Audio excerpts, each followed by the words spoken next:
మహేశ్వర నియోజకవర్గానికి సంబంధించిన రేషన్ కార్డులు ఇవ్వడానికి గౌరవ మంత్రి గారు శ్రీధర్ బాబు గారు రావడం జరిగింది, సంతోషం. కానీ రేషన్ కార్డులు ఇస్తున్నప్పుడు కూడా పార్టీ పరంగా ఇస్తున్నట్టు ప్రోటోకాల్స్ పక్కన పెట్టి పార్టీ పరంగా ఉన్న మాజీలను అందరిని కూడా తీసుకొచ్చి స్టేజ్ మీద కూర్చోబెడితే ప్రభుత్వ కార్యక్రమం అని చెప్తున్నారు మంత్రి గారు, ప్రోటోకాల్ పాటించాలని రిక్వెస్ట్ చేయడం జరిగింది. అయినా కూడా మంత్రి గారు ఇగ్నోర్ చేసి దాన్ని స్టేజ్ మీద వాళ్ళని అందరిని అట్లే కూర్చోబెట్టడంలో ప్రయత్నం చేయడంలో నేను బైకాట్ చేసి బయటికి రావడం జరిగింది. నాతో పాటు ఉన్న వాళ్ళందరినీ ఎన్ని రకాలుగా పోలీసు వాళ్ళు మా కార్యకర్తల మీద దాడి చేసే ప్రయత్నం చేశారంటే నిజంగా దాన్ని బాధాకరం. మా పోలీస్ సంబంధించిన మా సోదరులు కూడా విజ్ఞప్తి చేస్తున్నా, ఏదైనా కూడా సమస్య వచ్చినప్పుడు రెండు సైడ్లు ఉన్న వాళ్ళని కంట్రోల్ చేసే ప్రయత్నం చేయాలా, కానీ ప్రతిపక్షంలో ఉన్న వాళ్ళను దౌర్జన్యంతో గెంటేసే ప్రయత్నం చేయాలనడం మాత్రం చాలా తప్పు. నేను వెళ్తున్నానని చెప్పగానే ఏసీపీ గారే నన్ను బయటికి తీసుకొచ్చే ప్రయత్నం చేశారు. పోలీసు వాళ్ళని అడ్డం పెట్టుకొని ఎన్ని రోజులు పాలన చేస్తారనేది ఖచ్చితంగా ప్రభుత్వం ప్రశ్నించుకోవాలి.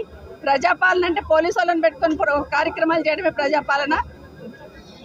మా జర్నలిస్ట్ సోదరులు నా కార్యక్రమం అంతా నాతో పాటు ముందుకు వస్తున్నారని జర్నలిస్టుల మీద కూడా దాడి చేసే ప్రయత్నం చేస్తున్నారు. జర్నలిస్టుల మీద జరిగిన దాడిని ఖండిస్తూ ఉన్నాను. ఎందుకంటే ముఖ్యమంత్రి గారు మాట్లాడుతూ మొన్న చెప్పారు కదా, జర్నలిస్టులను చూస్తే చెంపల మీద చల్ల కొట్టాలనిపిస్తుందని. అది కాంగ్రెస్ పార్టీ సంస్కారం.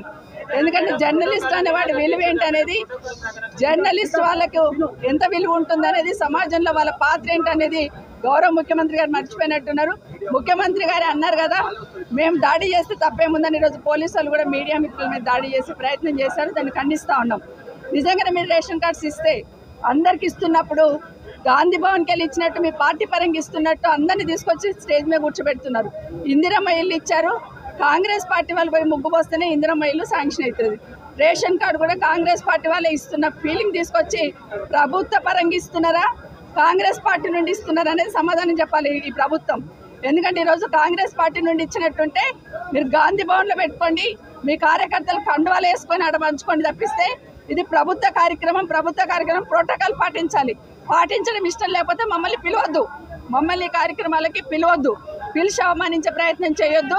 నిజంగానే దమ్ము ధైర్యం ఉంటే ప్రోటోకాల్ పాటిస్తూ పద్ధతి ప్రకారం కార్యక్రమాలు చేయాలి, కానీ ప్రభుత్వ కార్యక్రమాలను కూడా పార్టీ పరంగా చేసి లబ్ధి పొందాలని ఏదైతే నాటకం ఆడుతున్నారో ప్రజలు గమనిస్తూ ఉన్నారు. తప్పకుండా మీ పార్టీకి మీ ప్రభుత్వానికి చమనగీతం పాడడానికి ప్రజలు సిద్ధంగా ఉన్నారు. మీరు ఇస్తున్న రేషన్ కార్డులు ఈరోజు నేను చూస్తే కందుకూరులో 117 రేషన్ కార్డులు, మహేశ్వరంలో 230 రేషన్ కార్డులు, బాలాపూర్ మండలం అంటే బడంపేట, మీర్పేట, జల్పల్లి అంతా కలిపితే 1300 రేషన్ కార్డులు, అన్ని కలిపితే 1700 రేషన్ కార్డులకి 1700 రేషన్ కార్డులకి ఇంత డబ్బా కొట్టుకుంటా ఉన్నారు. ఈవెన్ కనీసం ఏవైతే అడిషన్స్ ఉన్నాయో అడిషన్స్ కూడా కొత్త రేషన్ కార్డులను లెక్క పెడతా ఉన్నారు. ఇంత హంగామా ఎందుకు? స్థానిక సంస్థల ఎన్నికలు వస్తున్నాయి కాబట్టి ఇవన్నీ హంగామా చేసే ప్రయత్నం చేస్తూ ఉన్నారు. ప్రజలంతా అమాయకులు కాదు. తప్పకుండా ఈ ఎన్నికల్లో మీకు కర్రు కాల్చి వాత పెట్టడం తప్పకుండా జరుగుతుందని కాంగ్రెస్ పార్టీ వాళ్ళు తెలియజేస్తా ఉన్నారు. ప్లాన్లు ఉన్నారు కాబట్టి బెటాలియన్ పోలీసు వాళ్ళని దించారు. బెటాలియన్ పోలీసు వాళ్ళు ఏమవసరం రేషన్ కార్డులు పంచడానికి? నిజంగానే రేషన్ అర్హత ఉన్న వాళ్ళందరికీ ఇవ్వమంటున్నాము, ఇవ్వండి, మేము స్వాగతిస్తాము. కానీ కార్యక్రమాన్ని డిస్టర్బ్ చేయాలన్న ఆలోచనతోనే, మీరే డిస్టర్బ్ చేసుకోవాలన్న ఆలోచనతోనే ఉదయం 9 గంటల నుండి బెటాలియన్లు దించారు పోలీసు వాళ్ళను. 4-5 సిఐలు, ఏసీపీ, డీసీపీ. ఎందుకు ఇది?